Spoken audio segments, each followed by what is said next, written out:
All right, so let's get started. Good morning, good afternoon, and good evening, depending on where you are in the world now. I'd like to welcome you to our second regional symposium for the Global Health Initiative. I'd particularly like to welcome those who are joining us for the first time and those of you who are coming to us from the African and Eastern European regions, our focal areas for today.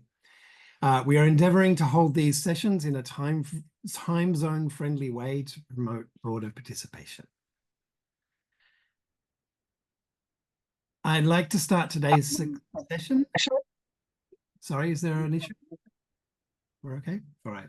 I'd like to start today's session with an acknowledgement of country. I'd like to acknowledge the Gadigal people of the Eora Nation, upon whose ancestral lands our UTS City campus now stands.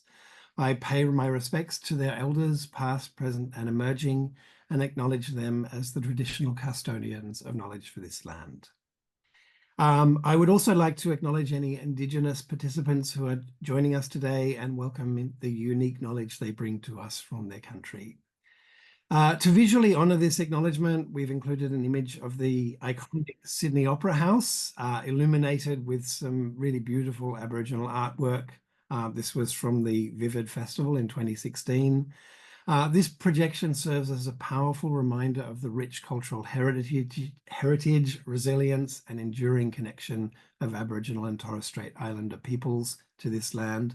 And this important site, despite many challenges and changes that it has undergone.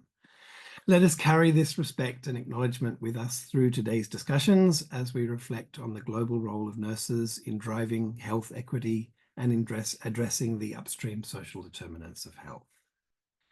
I'm Albie Sharp. I'm the lecturer at UTS and course director for the Bachelor of Public Health in the School of Public Health.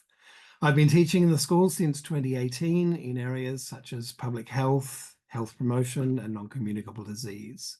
My research focuses on the social determinants of health, global health, and human security, with a particular focus on health promotion in Sri Lanka.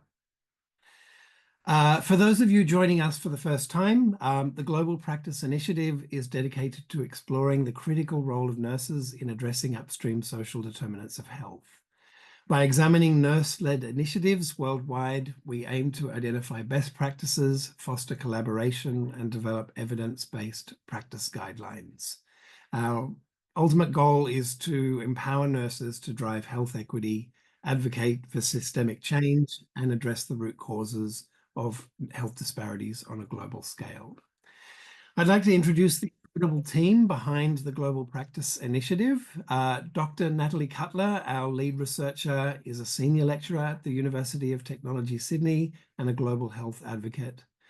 She brings expertise in mental health nursing and has led international study tours along with myself to Indonesia and Malaysia, which led to the formation of this project. I'd also like to introduce distinguished Professor Tracy Levy-Jones, who's a world-renowned researcher in planetary health, empathy, and patient safety, whose work has significantly influenced healthcare practices globally. Not in the photos here, unfortunately, is Associate Professor Deb De Bono, who is the Deputy Head of School for Teaching and Learning at UTS. She combines health systems expertise and implementation science to co-design and evaluate quality initiatives in health and social care. I'm hoping Dr. Shuti will be joining us as well. Dr. Mohammed Shutiama is a lecturer at UTS in nursing. He's an expert in epidemiology, community health, and infectious diseases, and contributes extensively to global health research. And finally, I'd like to introduce you to Dr. Priya Saravanakumar. She's a senior lecturer at UTS in nursing and a respected gerontology researcher. Priya's work focuses on the well-being of older adults, particularly within culturally and linguistically diverse populations. Her deep commitment to improving the quality of life for vulnerable communities aligns perfectly with the topics we'll be discussing today. Priya is actually on leave at the moment, so I'm not sure she'll be actually joining our session. We'll begin today with two case study presentations from our speakers, Nyaboyase Roger and Hamini Datini. After the case studies, we'll have an overview of the real-time Delphi process. Dr. Natalie Cutler will be giving the overview of that. This will guide us in gathering collective insights. Then we'll open the floor for an interactive discussion and a Q&A session using Slido, allowing everyone to engage in an open floor discussion. You can join the research through Slido using the link provided here on the screen. So I'd encourage you to hold your phone up and then you can log into that now while we're getting started. But before we get started, I'd like to make a couple of quick requests to ensure a smooth experience throughout the session. Please keep your microphones muted during the presentations to minimize any background noise. If you're comfortable, feel free to leave your camera on, but if you experience any connection issues, turning it off might help to improve your experience. We will be holding a group photo later, so I would encourage you to make sure that you can turn your camera on to be part of that as well. If you do run into any technical difficulties, please reach out to us through the chat and we'll assist you as quickly as possible. If you have any questions during the presentations and the open floor discussion, we'll be using Slido. Simply use this QR code on the screen or follow the link to submit your question. You can also upvote others' questions and then we'll prioritize the most popular ones during the Q&A sessions. And a quick reminder, don't forget, we're still collecting case studies. The case studies are a really key aspect of what we're doing. We're trying to gather people's experience and knowledge and skills and find out what people are doing. So this is the kind of missing link, the translation to practice that we're really looking for in terms of developing nursing for the future. So I'd like now to introduce our first speaker, Nyaboyase Roger, or Roger Nyaboyase, I'm sorry. Roger is a registered nurse with over 7 years experience across hospitals, community health centers, and digital healthcare. He currently works at King Faisal Hospital in Kigali, where he specializes in catheterization nursing and works at Rwanda's only cath lab. Roger is also pursuing a master's in global leadership in nursing with a focus on using digital health technologies, addressing social determinants of health, and improving access to equitable healthcare in resource-limited settings.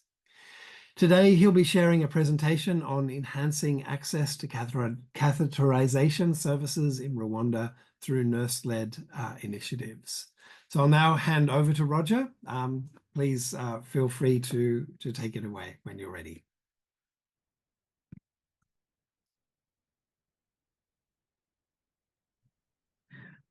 So thank you so much for giving me this opportunity. I'm going to share my screen.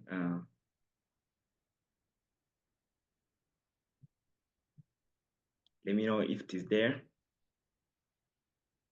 It is, but it's not in presentation mode.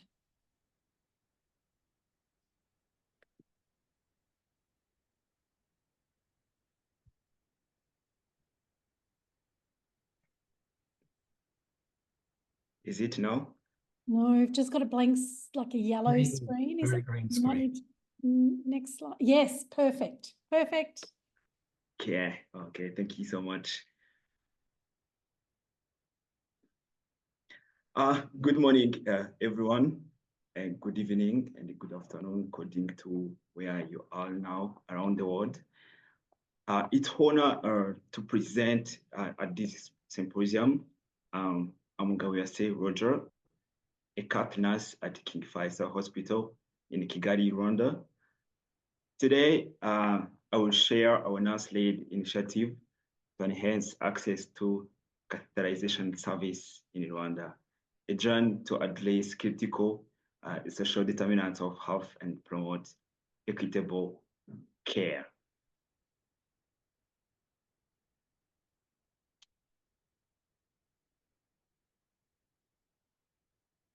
First, I'm going to acknowledge, I want to begin acknowledging the incredible contribution that made this initiative possible.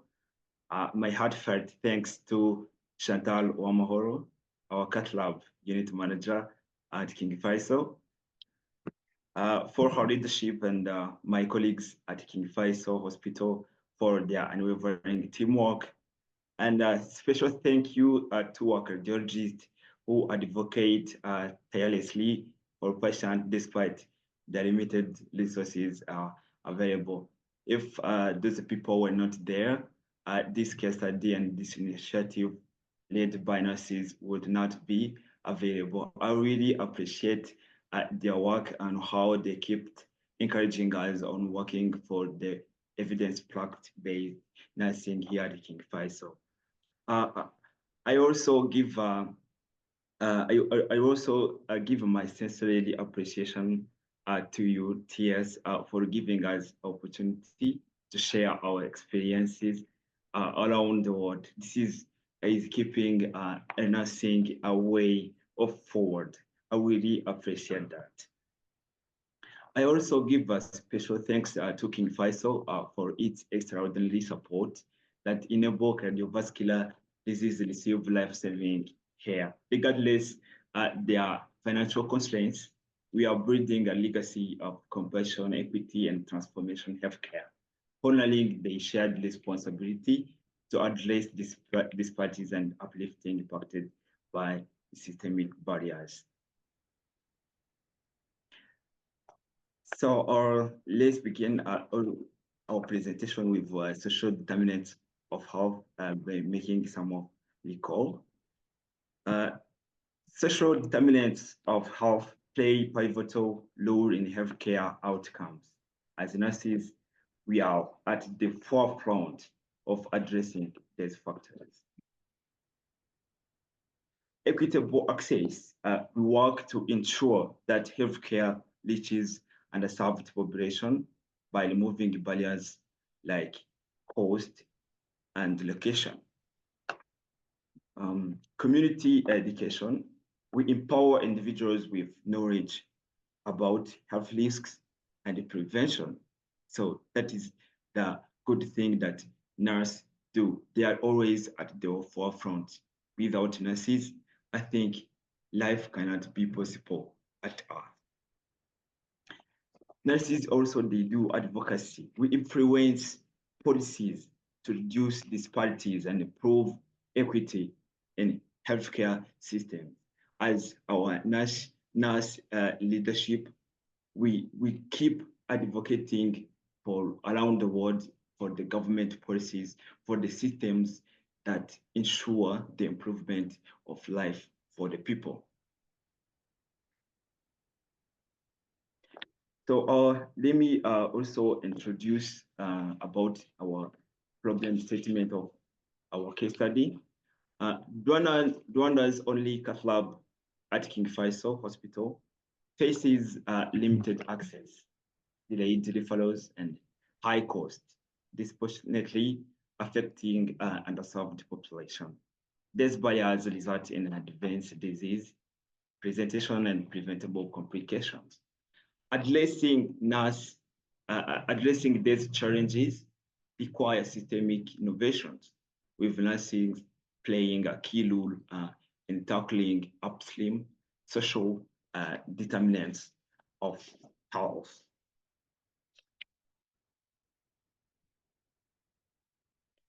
The nursing role in upstreaming social determinants of health, the nurse-led initiative aimed to enhance access to utilization of Rwanda cath lab by addressing delays, financial barriers, and also knowledge gaps through community outreach, subsidized care, and telemedicine.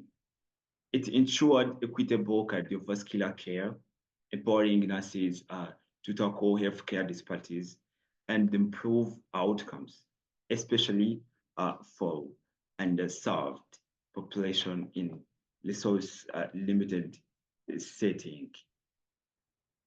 So by focusing on these areas, we thought to ensure that cardiovascular care is not just a privilege for a few, but accessible to all, particularly underserved population. So our capitalization laboratory here at King Faisal, it is the only one in Rwanda. But as you know, cardiovascular procedures, they have high cost. Some of the people in the remote areas, they struggle to pay for those services, and they are the one in need. I will share you the graph on how only the people in the city, they are the most who access our cath lab. So those in remote areas, they struggle to get our service. That's why Nurse Lady Initiative was established, and we started doing the case study to be the voice for those people who are in the remote areas, who are far away, who cannot access easily those services that are privileged for our country. So the case study overview, as I was introducing, Rwanda has advanced healthcare with specialized service like catheterization and cardiothoracic surgery. Here at King Faisal, our hospital is the only one in Rwanda who is providing those services. However, remote patients face challenges accessing city-based facilities due to limited awareness, delayed diagnosis, and financial barriers. Upstreaming social determinants of health, such as economic instability and geographic disparities, exacerbate inequities, requiring a systemic solution for equitable care. So our efforts were included in community outreach, educating and screening campaigns in the rural areas, plus training the local providers on how they can detect the cardiovascular disease early. And we created a channel where it will be easy for them to notify to the cardiologists, who are very few in our country, for savings those people in need.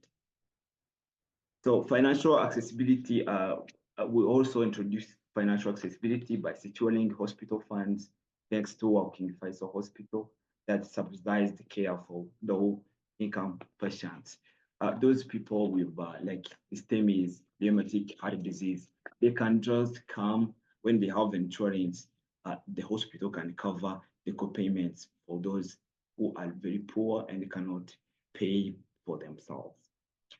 We also introduced telemedicine interpretations, as I was talking about, by providing remote consultations to connect to rural health facilities with our cath lab.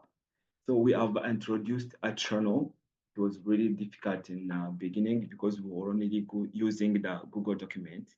So because here in our country, we have almost health centers, those small clinic that are run by the nurses.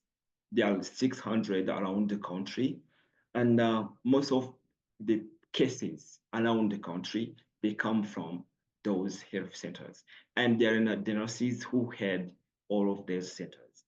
So because we wanted to equip them with knowledge and also share with us those cases, we made it easy with them. Then we introduced a channel where they would be able to share with us those cases, and directly with cardiologists, so they can advise them on how they are going to transfer and refer those patients.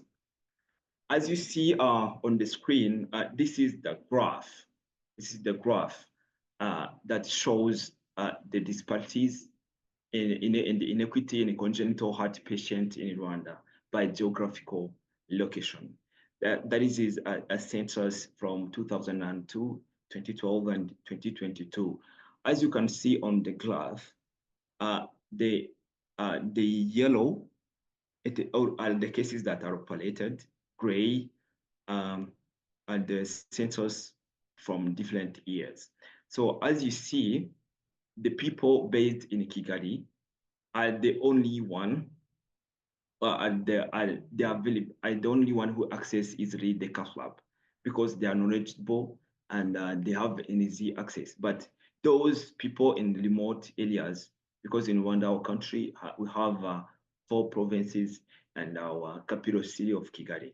So the 4 provinces include the rural areas.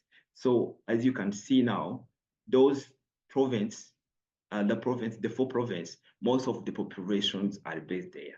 Kigali has a small population, but as you can see now, those people from Kigali here are the only one who access easily the cat lab. So that's why we put efforts in addressing those issues for helping those people from the remote areas to access easily our cat lab.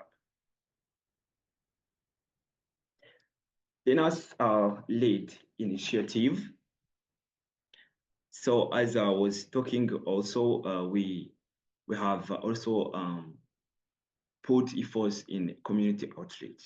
Together with our cardiologists, we have carried out education and screening initiative in rural areas. Despite there are few cardiologists in the country, but we made it possible, and we tried to train the local healthcare providers on cardiovascular disease risks and management. We'll also introduce, as I said before, financial accessibility to secure funds from King Faisal Hospital to subsidize care for low-income patients. We also introduced telemedicine integration. We established remote consultation and follow-ups, connecting rural health facilities to the cat lab. The impact and the outcomes, those shown. So the key achievement of that NAS-led initiative from 2023 to 2024, there are 24% increase in referrals from rural areas because we began our initiative since 2023, and 15% reduction in late-stage cardiovascular disease presentation, and over 300 patients received subsidized care, and by reducing the financial barriers. So for us, we were really happy because this was a milestone, because we've never had those patients before. Most of the time, because of financial constraints, most of our patients were postponed, and other died because of not getting enough funds to be able to pay for their procedures. But right now, as you can see, we've been able to operate above 300 patients. Health equity empowered nurses to advocate for the patient across the country with cardiovascular care. So there are also the challenges and lessons learned during this initiative. So the key challenges we have faced, despite our success, we encountered challenges. The first one was resistance from local providers. Some were hesitant to adapt to the new practice because we kept in mind that some of them have burnout, and they had to care for many people. So going there and tell them on what to do was really difficult, and so they also needed incentive, and we didn't have enough funds to be able to pay all of those nurses. So some of them were really resistant, but as we continued with our case study and our initiative, we've been able to try to work with them. We also face the funding limitations. So sustaining subsidies required ongoing financial support. So because of financial support, it was really difficult to be, even right now, we still continued to go to these remote health facilities, but finding the funds for going around the country, trying to teach those healthcare providers at local areas was really difficult, even though our hospital tried to help us with the transportations, with some of wages, but it was really difficult because it is a really huge project to go all around the country by addressing those issues and trying to teach those healthcare providers around the country. So the lesson learned, building trust with communities and local providers is essential. This would not be able to be carried out if we didn't have trust and the collaboration with them.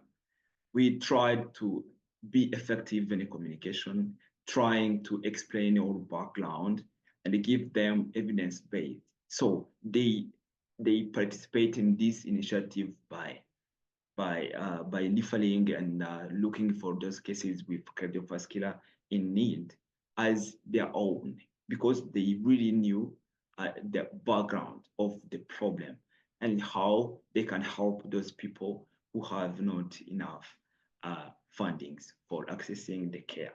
And they are now the witness that they really participated in saving lives. That's why giving them trust and collaboration with them was the critical to the success of our lead nurse initiative. We also included partnership with stakeholders to enhance scalability and sustainability. Even though it is still not effective, but we tried to look for funds everywhere from the NGOs, from the government, by addressing those issues. So we've been able to have some little funds to be able sustaining for this initiative. We believe that we'll keep looking for that, and also try to look for the partnership anywhere possible for keeping this initiative alive. So for sustainability and scalability, we are looking ahead to sustainability and scalability are the key. Continued telemedicine consultation and periodic community outreach. For sustainability, we ensure that telemedicine consultation and community outreach that is alive and ensuring consistent access to care. For scalability, our model is adaptable for other regions in Rwanda and beyond, potentially informing national cardiovascular strategies. This work also has strengthened my advocacy skills, deepened my understanding of social determinants of health, and emphasized the importance of multidisciplinary collaboration in healthcare. So we really have a potential to inform national cardiovascular health strengths and advancing our advocacy all around the world where we can find help to keep our population alive. So the change in practice and perspectives. So the personal evolution, as I was said, it really strengthened me with my advocacy skills. I really appreciate this nurse-led initiative. And also it kept me with professional growth because it reinforced the importance of multidisciplinary collaboration in healthcare delivery. So the key upstream and social determinants of health factors. So the first one is those are the key pillars we look into. Economic stability. So reduce financial barriers through subsidized care. So those are the key. We're about on time. So can you wrap up in about 1 minute? Yeah, sure. Thank so you. Healthcare, economic stability, healthcare access, and health education. Those are the key pillars. So in conclusion and the key takeaways, nurse-led initiative can significantly address upstream social determinants of health, enhancing equity and improving health outcomes. So for call of action, it is simple. Let's prioritize equity in healthcare, ensuring that no one is left behind. Together, we can make a lasting impact. Thank you for your time, and I look forward for your questions. Thank you. Roger, thank you so much for sharing your work with us. That was absolutely a fantastic presentation and really inspiring. I'm sure that there will be plenty of questions for people to ask later on as we move into the discussion as well. I'm just going to share my slides again. For those who have just joined us, we have a question forum on Slido, so you can access it via this QR link. There's also a link that's been placed in the chat, and I'll ask Samandika to repost that again now as well. All right, so I'd like to move on to our second speaker today, Latini Hamina. He's a dedicated academic and healthcare professional from Nigeria, and he has over a decade of teaching and leadership at the University of Maiduguri.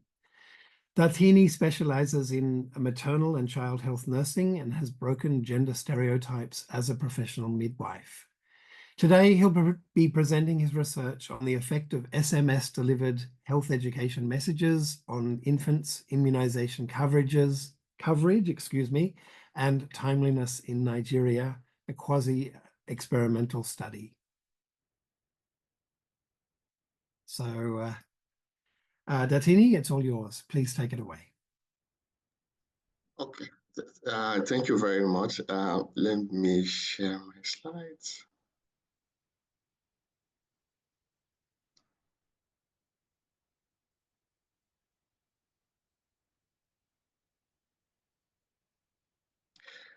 Okay, I'm not sure if it is in presentation mode. No, not yet. There, lovely. Is it? Now it is. Yes, now it is. Yeah. Oh, okay, thank you very much. My name is Latini Hamina. I am a postgraduate student in University Center for Nursing Studies, University Technology, Mara. It's interesting for me to present this case study. It's actually a study we have done to drive policy change. It's one of the outputs for my PhD.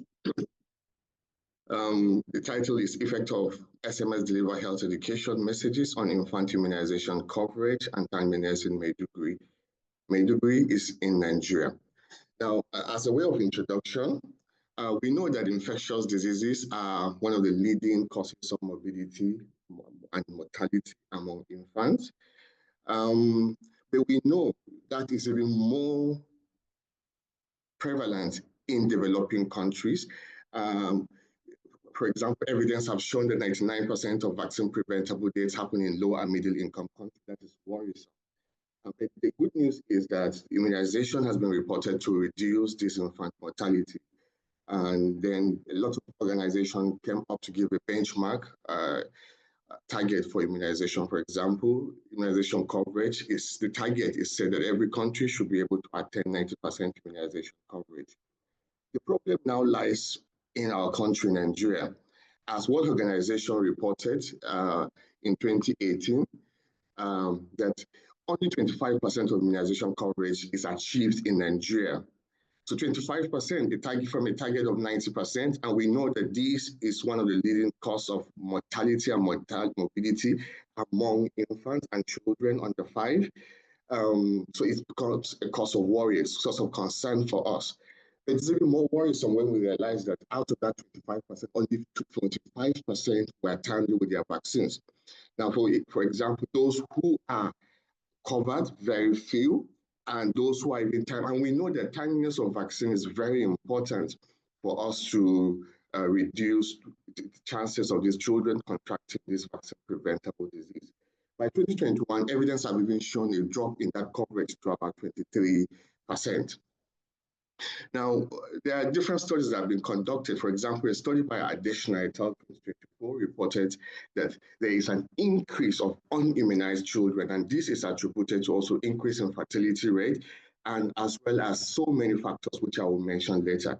For example, 2024, the document reported that over the past 5 years, children who are unimmunized increased from 3 to 6.2 million over the past 5 years. Now, within Nigeria, evidence have shown that there is a lot of disparity between regions. Now, the region where we did this study is the northern part of the country. The northern part of the country is the poorer part of the country. Social determinant of health indicators are poor in those areas. And these are areas that we have high fertility rate of, okay? And these are the areas that we have very low immunization coverage, and mostly is attributed to some of the myths, misconception, because the northern part is predominantly an Islamic community. They don't like anything that has to do with, for example, pork meat, and the insinuation that some of the preservatives or vaccines are associated with. So there are a lot of myths and a lot of misconceptions around it and the northern part. And there are a lot of myths that have to do with, for example, this is a strategy from the Western world to reduce our population, to cause infertility. So there are a lot of issues. This is one of the reasons why we're seeing that low coverage of immunization. Now, for my study location, Borno State particularly, now, where does the problem lies? Because even the coverage is lower than the national coverage. The demographic health survey reported that Borno State have immunization coverage of 19%. Little wonder is the northern part of the country, and we're having that problem within that region. The last case of polio, before who declared Nigeria polio-free, was in Borno State, and these are attributed to some of the problems with vaccine uptake. Now, the problem again is, as part of the hospital policy or government policy, all children who are born within the hospital are expected to receive the first antigen at birth, the antigen administered at birth before they are discharged home. Hence, we are seeing evidence showing that about 62.5% of children receive the first antigen at birth. But the problem lies that after they are discharged home, return back to the facility becomes a problem, because evidence shows that from 62.5, when by 15 months you'll be receiving the measles booster dose, the coverage drops to about 6.6. This is really worrisome. Some of the reasons for this non-adherence, as evidence have shown, is forgetfulness, lack of knowledge regarding the vaccine, how it works, the myths and misconceptions surrounding it, previous immunization experience, such as adverse effects, family and social influences, especially patriarchal, where the male dominance play a role. However, despite this, a lot of issues. Actually, our study focused on knowledge gap. What we want to do, we embark on the nurse-led initiative, a research work, to see how we can bring out a creative idea that will educate people in a cost-effective way, so that it will have a larger coverage of people. And so what we thought of was to move away from the routine practice, which is when people come for immunization clinic before you educate them on immunization. So we moved away from that. We wanted to see how we can incorporate the use of mobile health in dissemination of health information. So when we set out, because we wanted to have evidence that will guide drive our initiative, drive our policy. So we set out to achieve these objectives. We wanted to know the immunization coverage like in Maiduguri, Borno State, between the 6th, 10th, and 14th. We excluded the at birth because there's already an interference with the hospital policy. So, and we just limited it as a preliminary study to the 6th and 10th immunization schedule. We look at the timeliness, we look at the coverage, and also the barriers, how SMS delivered health education can reduce barriers to immunization. So when we did a 2-arm quasi-experimental study. We took the control group and also an intervention group. So we randomized them and the study location, and we carried out our intervention in Maiduguri. It's interesting to note that Maiduguri has a population of about 5.8 million people, one of the largest northern states that we have. So what we did was we looked at parents of infants who are presenting 4 weeks less than or equals to 4 weeks, because we wanted to give enough time for the intervention to know its impact.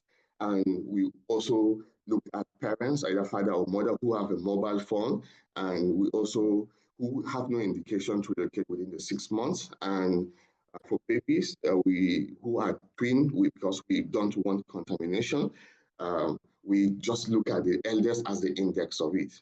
We exclude them if they are less than 18 to consent for us.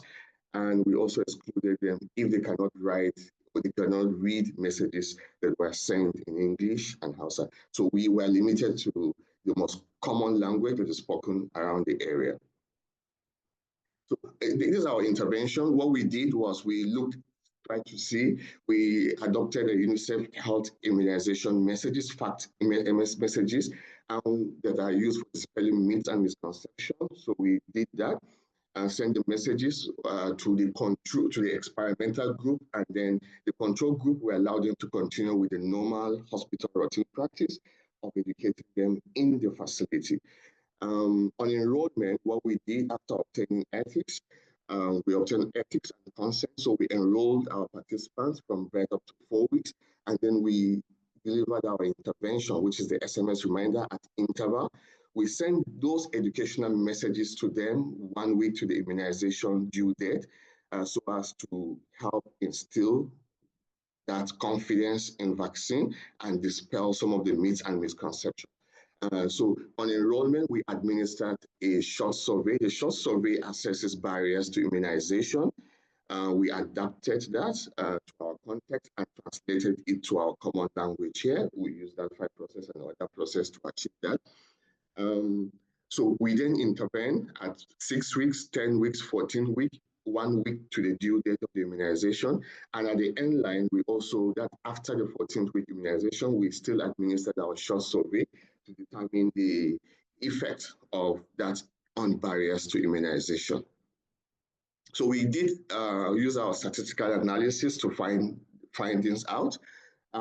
This is what we found, and that's what was interesting to us.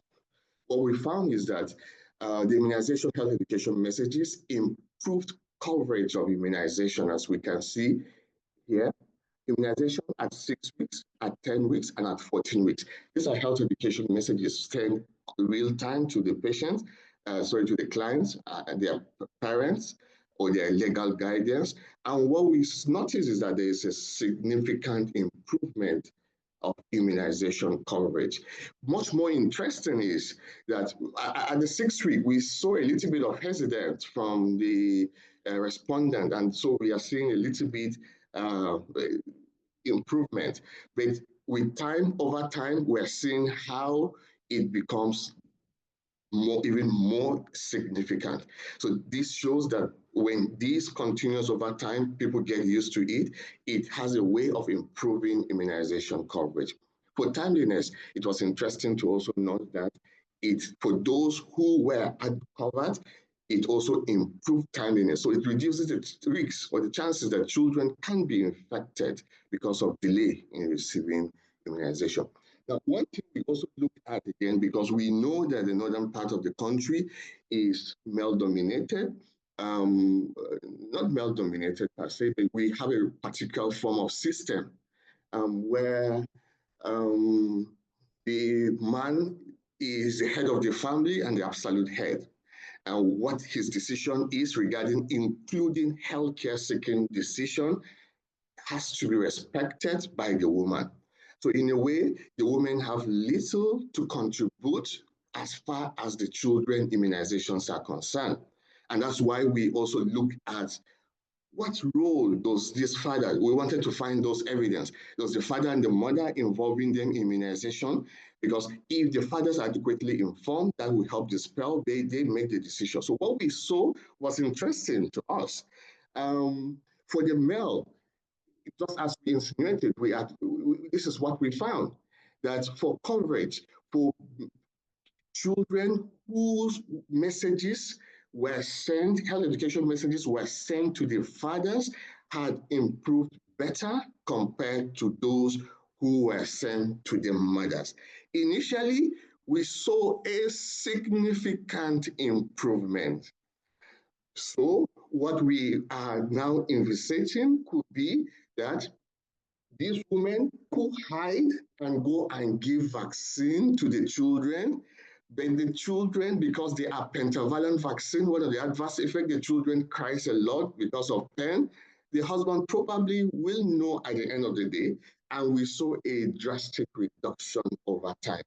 So this evidence supports and tells us that when you involve the father, not just the mother, because in the immunization clinic, unfortunately, the father would just permit the woman go to the immunization clinic, but the mother will be the one to receive the health education traditionally given at the child health welfare clinic as well. So what we did by distance via mobile health intervention, why can't we now target these male partners? And this is what we did. And this is what evidence has shown to us. Barriers, we also saw that there was a significant improvement or reduction in barriers. What is obvious, because if the father agrees, the mothers in women in northern Nigeria, a good number don't work. So the father will give the transport money, reducing barriers. He will encourage, he will support the woman. So we saw access, concern, and importance barriers improves. Although concern, there was an improvement, but not statistically significant. And we don't expect it anyway to be statistical, because concern, these are something that are founded in belief. It takes time for us to clear it up. But it shows that there was improvement, even though the improvement of concern was not statistically safe, but it shows a promising outcome. So how does this become significant for our practice? Promotion of immunization coverage and reduction of vaccine preventable disease. We found that it will be key when children begin to receive vaccine. We also provide an easy to reach medium for transmitting immunization messages to clients. We know globally there's over-dependence on mobile devices. People concentrate on their mobile device more than, so when we have this, it becomes easy for us to transmit those messages and to reach them at their places of work and business in real time. Okay, and this will help lead to reduction in vaccine preventable disease, and infant and child mortality obviously will reduce. So what are the lessons learned and our sustainability? The challenges we saw is that we only limited this to the 6, 10, and 14-week immunization schedule. Again, the long-term impact of the SMS education were not evaluated because of time. So this is one area that it can go to actually look at people, number of children coming down with vaccine preventable disease, and automation of those SMS messages. I think that will go a long way, but because we are pilot testing, we did not automate those SMS. Now, the lessons learned, SMS delivered health education, we now know that it can significantly improve immunization outcome, and intervention can promote health equity by improving access to immunization services. And involving men, we found that is also significant in improving immunization outcome. Hence, we are at the moment advocating that Nigeria can leverage on the vast distribution of mobile phone to provide health preventive information regarding vaccine immunization. It's interesting to know that Nigeria has a vast distribution of active mobile phone users, both at the rural and in the urban centers. Now, challenges in practice and perspective, there's a need to embrace technology. This is what we are advocating to help dissemination of health intervention messages. So traditional methods of health educating the women when they are in the immunization clinic has proved to be not effective, because we have compared that to the control, and that involving men is fundamental. So there is a push at the moment for inclusion of SMS, not just health education, because what we did, we also did that of the SMS reminder and health education. So we are pushing for inclusion of SMS health reminder proactively and to parents to help them get their children immunized. Now, upstream, social determinants of health we are looking at is education. Because of the growing dependence of mobile devices, we see this as an opportunity to explore, to disseminate those health information to reach the wide coverage of audience, and then we can adequately inform our public about and be able to make informed decisions most often in the right direction with regards to the immunization coverage. And it's also important to introduce such information to local languages that can easily be comprehensible to our people. So for accessibility, enlightened communities we know are likely to access health preventive services, in this case, immunization, and that men are important and crucial factor to be considered. Thank you. Thank you very much.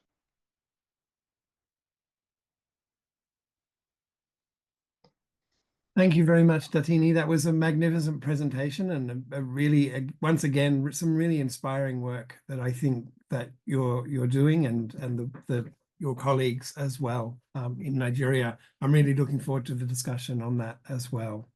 I think while we're all here now, I think now would be a really good time to do a group photo. So I would just like to ask all of you to turn on your cameras.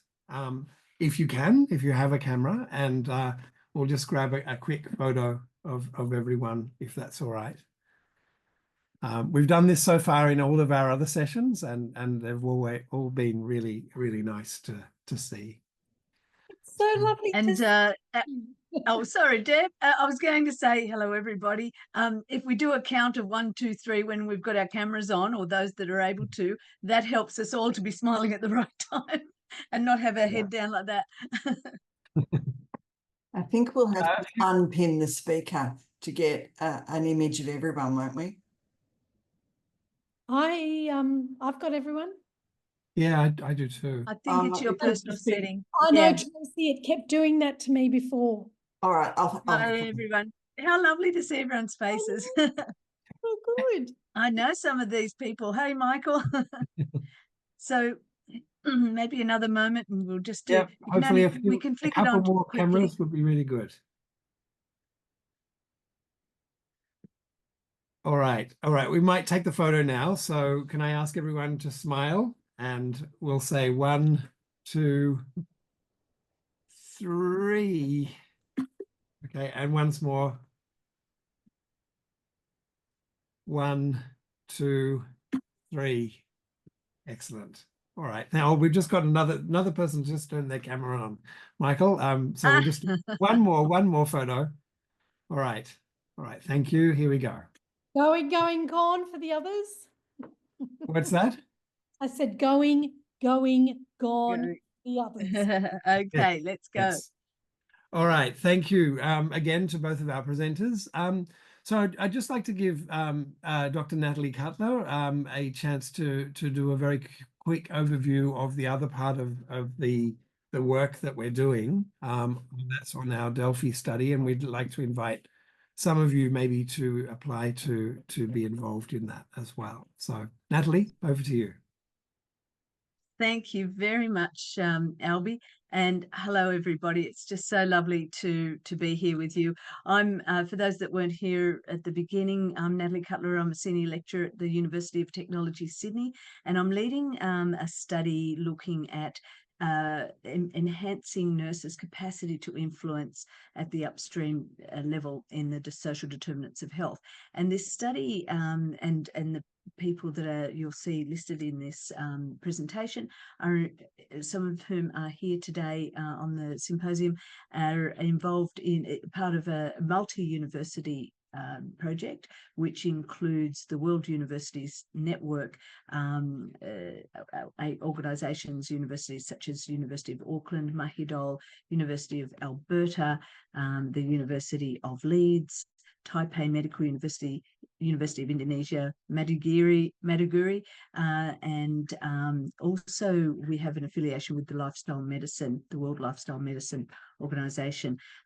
So this project, and this is a preemptory presentation really about a study that we're going to be sending information about soon to people who've attended our symposia and to our presenters as well and others.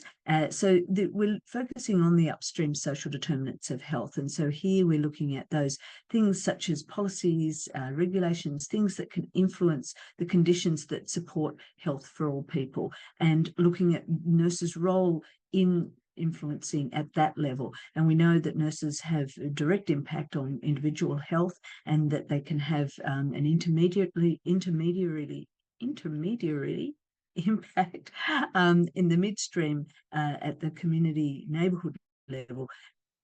But, you know, we're thinking, what can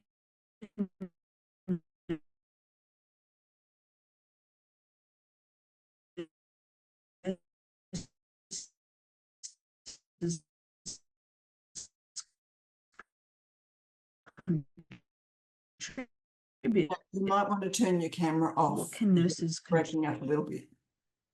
Thank you, Tracy. Okay, I hope that helps. I hope you can see the slides at least. So the critical role of nurses in addressing the upstream social determinants of health and advancing equitable healthcare practices globally. That's the name of our project. So the aim is to bring together experts from nursing and related health fields to reach consensus on best practice guidelines to empower nurses' capacity to influence at the upstream level. So we're going to be undertaking a real-time Delphi study to establish expert consensus, in particular in relation to the guidelines for best practice for nurses in addressing at the upstream social determinants of health level. So if you're not familiar with the real-time Delphi study, it's a little bit different to a traditional Delphi. So we use a software platform, and the portal remains open for a defined period of time. And the participants go into the portal and can add their responses, but they can also modify those responses once they're able to look at the collective responses and modify their own responses after looking at some of the comments or thoughts of others. So it's a very inclusive, and it's an asynchronous approach that allows people to really reflect and contribute from multiple locations around the world. So the outcome of our research will be development of evidence-based guidelines for best practices, as well as identifying potentially key barriers in influence for nurses in influencing the upstream social determinants of health. And with these guidelines, we're looking at bridging the gap between the theoretical knowledge that nurses gain in their educational preparation about the social determinants and their real-world nursing practice, to see where it is possible to have that upstream influence and develop the skills to do so. So if you would like more information about the project, please contact me, and you will hopefully see some information circulated shortly that will invite people who are interested to participate in the real-time Delphi survey. Okay, thank you very much, Albie. Thank you very much, Natalie. So we would encourage anyone to who's really interested in taking this further to become involved with this as well. So we're going to move on now to the discussion. Usually our discussions are hosted by Shruti, but I think we're going to Dr. Muhammad Shutiyama, I'm sorry. But we're going to communally run this session, I think. So I think Natalie and Deb are going to moderate, and they've already got some questions. There are lots of questions in the Slido. If you have any additional questions, the link is in the chat. I've just reposted it there. So we might just move into that now as well. Lovely. Thank you, Albie. I might hand to Nat first, and then I'll come in second. Thanks, Deb. So we have a selection of questions on Slido, and unfortunately, because I'm in a remote location, I'm not able to access Slido, which is why Deb is going to assist. But I can commence the process by posing a question that I have for our first presenter, if that would be okay, just to give Deb some time to have a look through the questions. So my question for our first presenter, and what a wonderful presentation it was, is do you have plans for future development and or research into the impact of your program on morbidity and mortality rates? Yeah, thank you for the question. Absolutely. We really have those plans to advance our research currently we are working with our hospital on how we can do an extended research all around the country, because that was only the short case study focusing on particular people with cardiovascular diseases. But we are planning to work with our hospital. We are learning a big research that is going to take for a year, and hopefully this is giving me some experience on what I will include. I hope you will give me some insight on what to include in research that is going on. Thank you. Thank you very much. Thanks, Nat. I'm going to take the baton that you've just handed me. And first of all, just to say thank you to our two speakers. Oh my goodness. I go to work and what I do is nothing compared to what you have both presented today. So thank you so much. There have been heaps of questions that have come in via the Slido. You can see them as well. So Nat's just gone for Roger, for a question for Roger. So I might go for Dathini and just ask one of those questions. Dathini, this is not an easy question. So how do you see the initiative that you've spoken to? Sorry, can I just say thank you again? I think everybody, can we give them a round of applause? Thank you. You've just made my Friday evening feel so much better. So thank you. Dathini, how do you see the initiative that you've described this evening being applicable in other African countries? Like, you know, how do we work around mistrust, which Roger also spoke to? Are there any other suggestions you've got around that? I think it's because we are looking at the sustainability aspect of it, because initially when we designed the study, we are looking for a study that can be sustainable.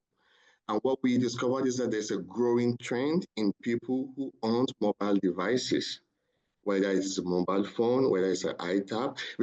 The traditional way of doing it, the child health card, it doesn't work. People do forget. It doesn't transmit some of those health education. So what we intend to do is to now go with the trend in technology, because most people own the mobile phone, or at least someone within the house on a mobile phone.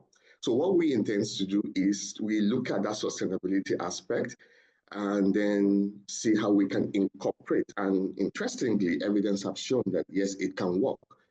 So I think it's something that can be done in Nigeria. I know because I've checked for the statistics of people who have mobile phone devices, both rural and in urban centers. I think because of the growing technology, it can be replicated in all African countries, especially in countries that have poor indices of immunization coverage. Because you can forget about the child health card, but you cannot forget about your mobile devices in most cases. We are so glued to it that we are always. I think the initiative started from my own personal experience. I have a little boy. We're supposed to immunize him. I'm a health worker. I train other health workers, but I forgot my child immunization due date. So he was not timely. Then it got to me. But why can't we begin to find a way, creative way of reminding people?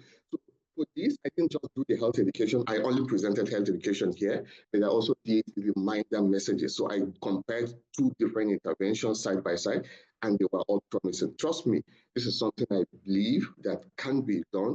We may not get all, they will help to reduce that level of inequality that exists. Thank you. Oh, no, thank you.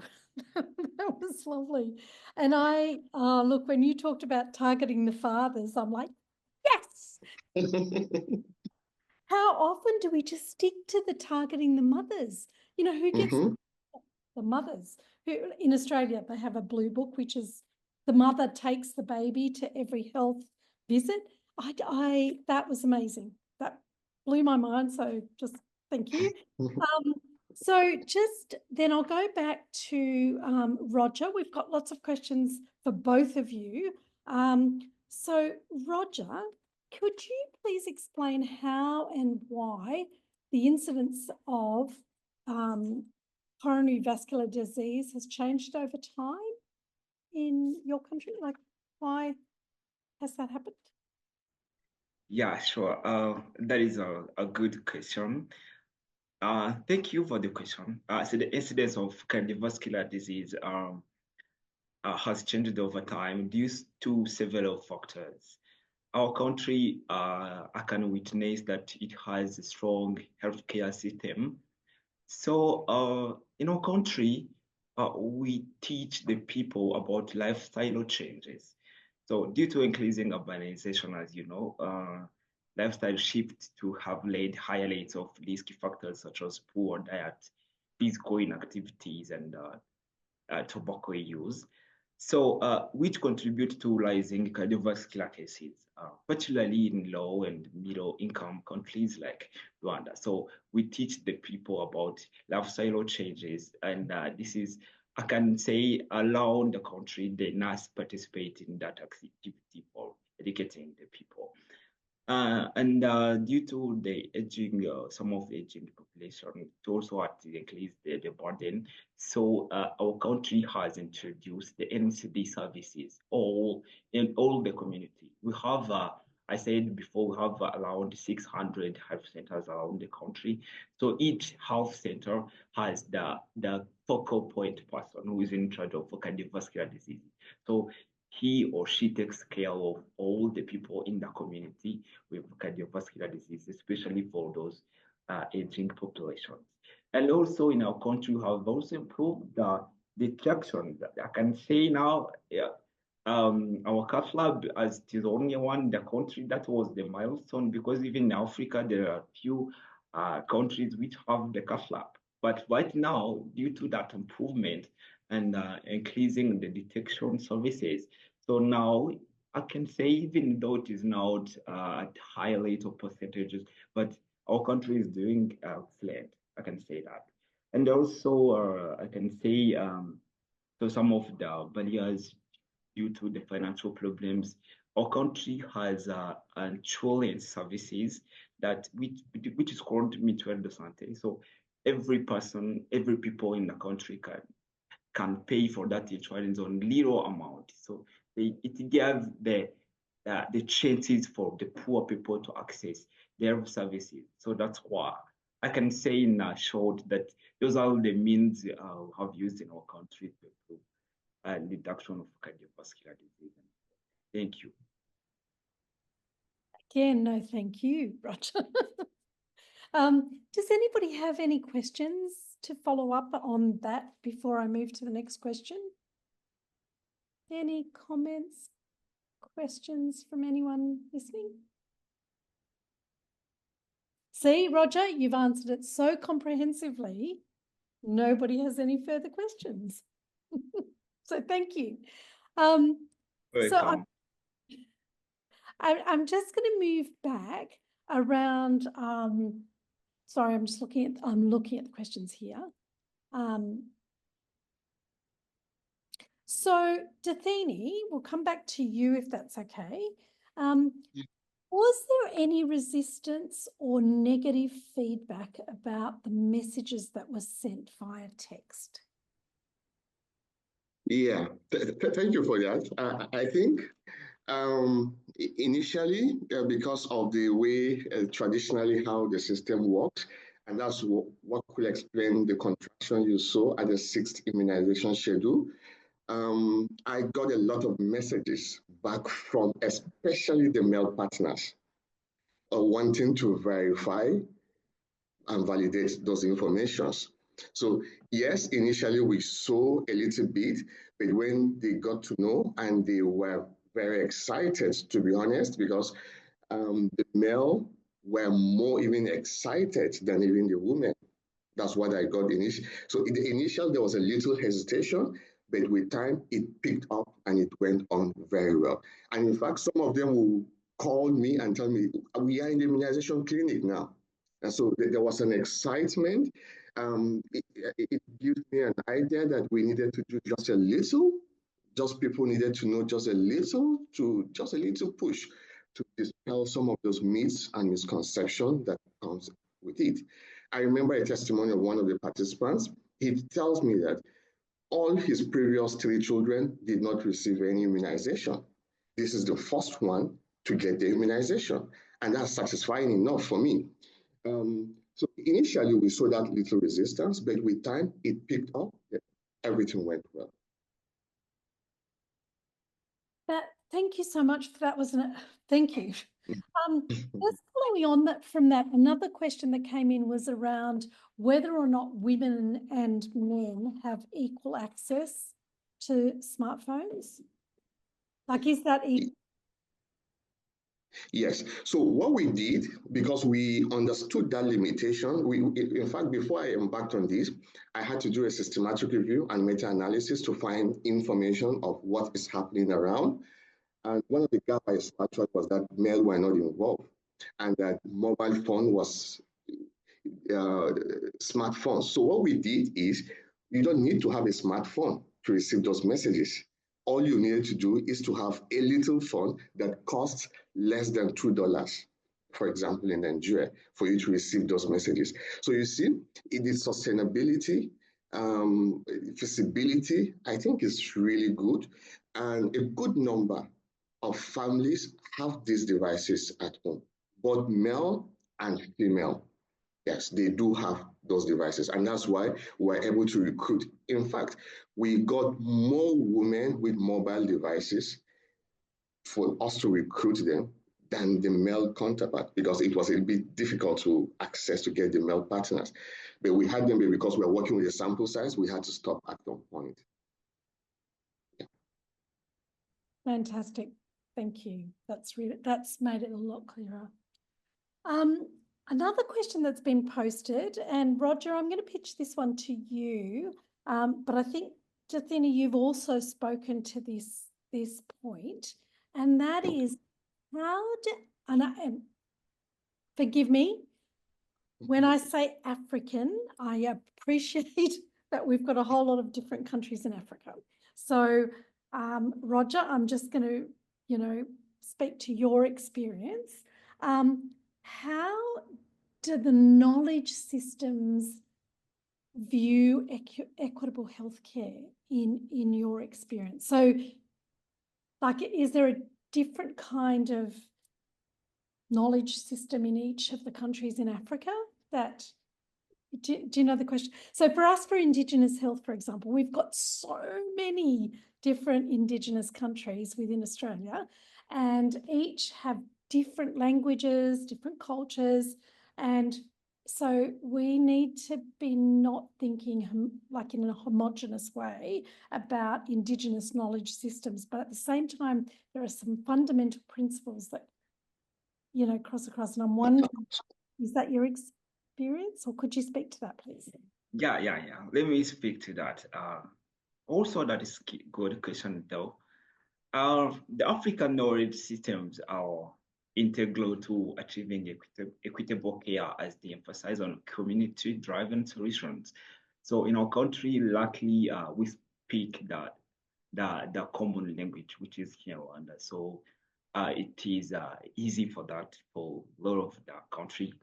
So the cultural relevance and holistic approach to health. So these systems, I think they promote inclusively by recognizing traditional practices and values that resonate with local population, fostering trust and engagement in healthcare delivery. So as I said, in Rwanda, for collaboration with the people, it is really easy because we speak the same language, and also it is very easy for the community to participate in decision making. So additionally, so we address the health holistically, considering social, spiritual, and environmental factors, alongside with physical health, which aligns closely with addressing upstream social determinants of health. So on behalf of the other African countries, integrating African knowledge system with modern healthcare ensures culturally appropriate and accessible and sustainable care, which is really essential for advancing equity in diverse community, but particularly to our country, for it is really easy for engaging community in that participation. That's why WUN's initiative case study was somehow success, because for explaining the background and the benefit of the initiatives and the risks of the cardiovascular disease. It is really easy to explain to the community once they really understand it. They really know that they need to take a role in have impact to their health. So I can just little explain about that question. Thank you. Roger, thank you so much. That was amazing. I might just open up to anybody else. Has anybody else got sort of any questions or comments around what? Yes, I've got Demarcato. Sorry if I haven't pronounced that correctly. No, thank you. Yeah, I'm Shakwane from South Africa. I posed a question about African indigenous knowledge system, and I appreciate Roger's response to say they have a common language. I was just thinking of us in South Africa with all 14 languages and various cultures that are there. And when you are conducting the research, there are so many ethical considerations that you have looked at the same time having to be conscious of the people on the ground, the people who hold knowledge. So sometimes it becomes a barrier, and then we lean more on what we know, and at the same time living out what is precious for the people. And what I can say, I think this is also going to link what that Bini was talking about patriarchal system. When you say, I'll talk about men being a forefront, men being the people who make decisions.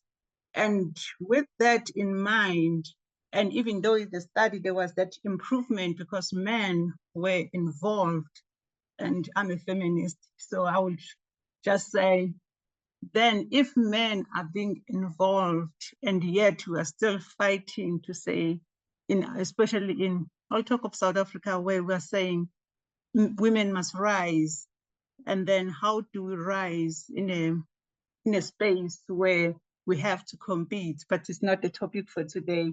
But I really appreciate what the two speakers have said about the healthcare, the importance, and how nurses are driving. And I appreciate the fact that there are two men who are presenting, at which says that in nursing, we are moving away to say nursing is a woman-dominated, to saying we are one, regardless of who we are, based on our gender. Thank you. Beautifully said. Thank you. Thank you. Nat, I wanted to say something. Yes, no, thank you, Deb. Thanks very much. I'm hoping that my internet signal is strong enough now for me just to take over and give you a bit of a breather from moderation of the questions. I do have a couple of other questions for both presenters. And one question is whether in your studies, whether there was any involvement in the design of the study by the people who were affected by or who are the participants of the study. So in other words, was there a co-design of your study with the people who you were researching?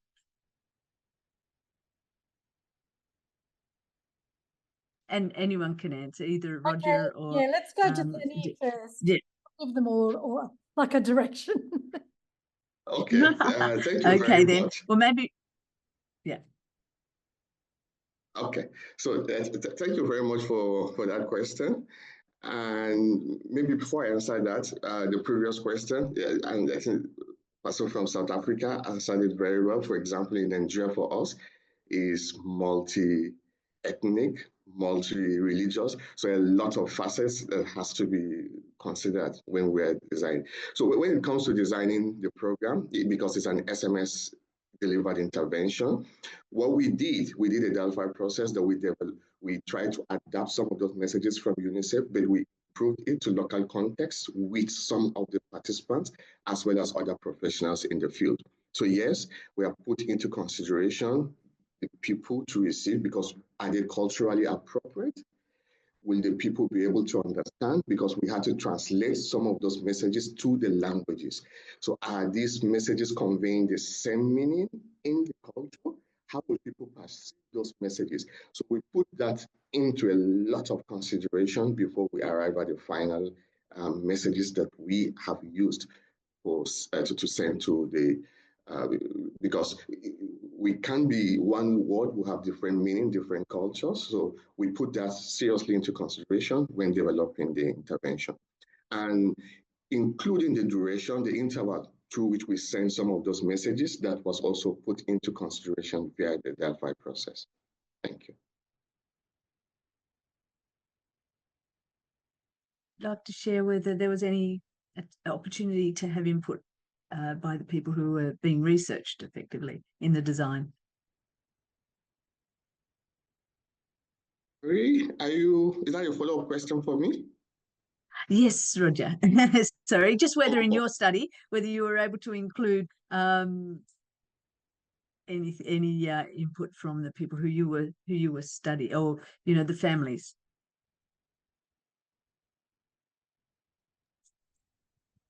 Okay. Or rather the nurses, yes. I beg your pardon, the nurses who were who were going to be sort of involved in the implementation.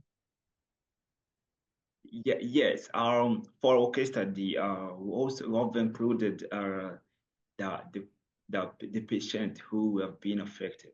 So because I think you can't do anything once you didn't make some personalization for the people affected, because those are the ones who gave you the guide on how you are going to address this. So because you need to go do an interview and go profound and see how that patient was affected. Because when they come to the hospital, we really focus on the problem, but there are also other factors, economic factors. There are many factors, some are social. So when you want to do that initiative, you need to go beyond and then speak with the patient, and then you really need to find out what is going on. That's what we did. Yeah, it really included those people affected. Thank you. Thank you very much. And I believe we've only got a minute or two remaining. So Deb, did you have a question? I did. Just for both of you, and thank you again. Like I said, you have made my Friday night, so you've made my weekend. Just to see the incredible work you're doing and know the difference that it makes in people's lives. My final question is, given that we're trying to understand, and we've only got a minute, so it has to be brief, from each of you, how can nurses be involved in addressing social determinants of health? Sorry, my husband is yelling out there, you can hear him. How do you think each of your studies, or what are your thoughts about involving nurses in understanding the social determinants of health? Can I reframe that a little, Deb, just to leave us with my husband is yelling. He's on the balcony. Yep. So I'll take over. I'll just ask a reflective question, really, which is for both of these studies, which have been so compelling and so well presented. Thank you so much, and leaving us all with a lot to think about. For all of the people here, really, what are the factors that have contributed to nurses being able to lead the way at that upstream social determinant of health level? So perhaps I'll leave you with that, and then so that when the time comes, and if you are interested in participating in our study and you do reach out, as a few people have already done, to express their interest in advance of receiving some more information, then you've already started the process of considering some of those factors. So I'm going to hand over now. Thank you, Deb, very much for your moderation. You have 60 seconds each to answer Natalie and Deb's question. It was really a reflective question, Albie, just to leave everybody with, We'll just maybe a final comment from both of our speakers if they'd like to make. Okay, lovely. Roger, did you want to go first?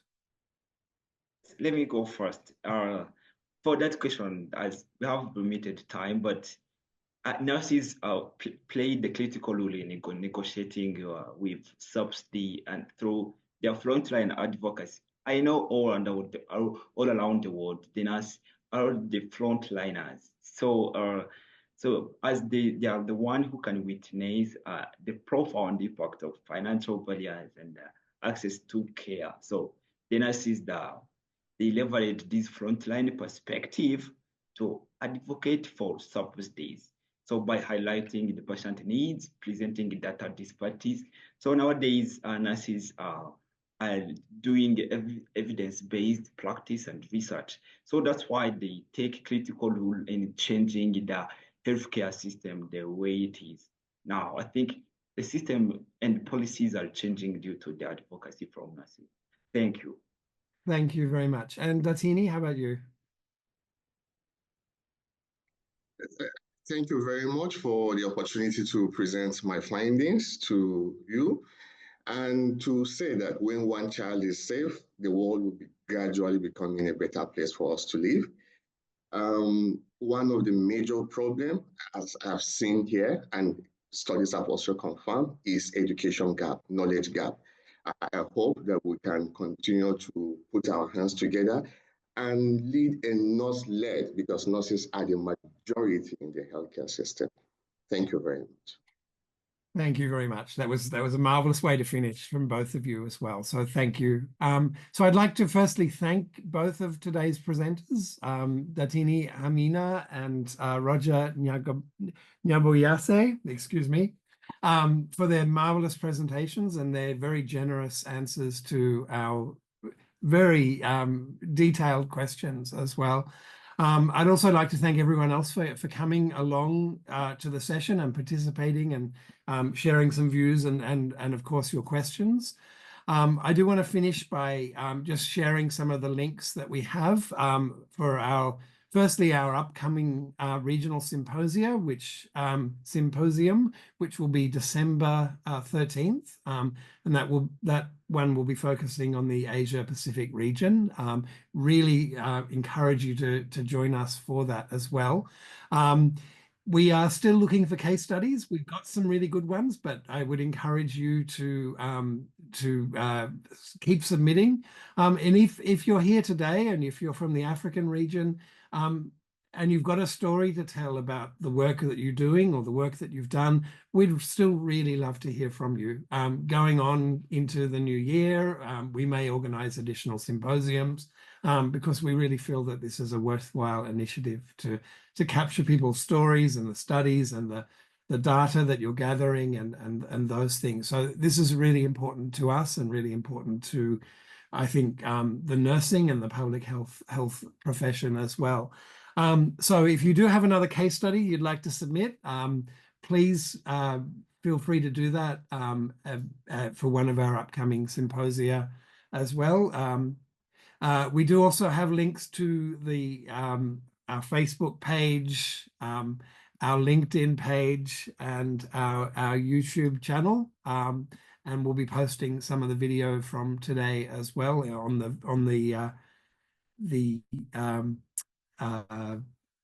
the page for that as well. And you can find all these links on our web page, which is sdohpractice.org as well. We'll put the link into the chat if anybody wants to have a look at that as well.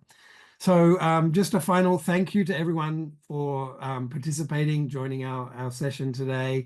Thank you to Samandika and Natalie for helping organize this, and for Deb for running the chat session today, the discussion session today. And once again, to our two presenters for their marvelous presentations. So thank you, everyone, and we'll look forward to seeing you hopefully on December 13th. Thank you very much.